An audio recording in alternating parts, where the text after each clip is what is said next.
এই শীতে যেন দুর্ঘটনার হটস্পটে পরিণত হয়েছে ঢাকা মাওয়া এক্সপ্রেসওয়ে।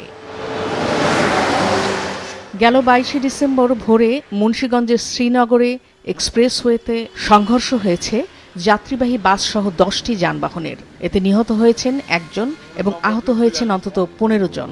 এর মাত্র 5 দিনের মাথায় 27 ডিসেম্বর এক্সপ্রেসওয়ের ধলেশ্বরী টোল প্লাজায় বেপরোয়া গতির বাস পিষে দেয় প্রাইভেট কার, মোটরসাইকেল ও মাইক্রোবাস। প্রাণ হারান 2 পরিবারের 6 জন এবং আহত হন 4 জন।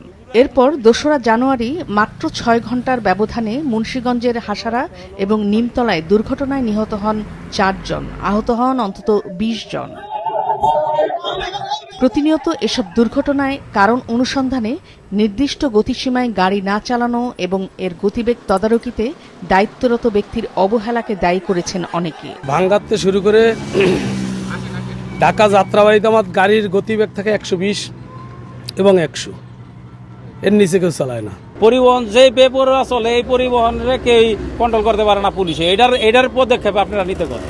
সড়ক পরিবহন আইন আছে কিন্তু এর বাস্তবায়ন নাই। মাদক সেবন করে গাড়ি চালায়, এই ধরনের দুর্ঘটনা ঘটা জায়গা। এখন দেখা যাচ্ছে প্রশাসন ওইভাবে কাজ করতেছে না, ঠিক আছে, এই জন্য দুর্ঘটনাটা বেশি হচ্ছে। কোটি কোটি মানুষের ভালোবাসায় ফ্রিজ, টিভি এবং এসিতে দেশের 1 নম্বর ব্র্যান্ড ওয়ালটন। রাস্তায় পর্যাপ্ত আলো না থাকায় রাত কিংবা ভোরে ঘন কুয়াশায় কোন গাড়ি কত গতিবেগে চলে তা পর্যবেক্ষণ করা সম্ভব হয় না বলেন সংশ্লিষ্টরা। তাই দুর্ঘটনা রোধে চালকদের সচেতন ও সতর্ক থাকার কোনো বিকল্প নেই বলে মনে করেন তারা। 80% গাড়ির কিন্তু বেপরোয়া গতি গাড়ির বিরুদ্ধে মামলা দায়ের করা হয়েছে। আমরা চেষ্টা করছি, কিন্তু রাতের বেলা তো আমরা কোনো গাড়ি থামাই না।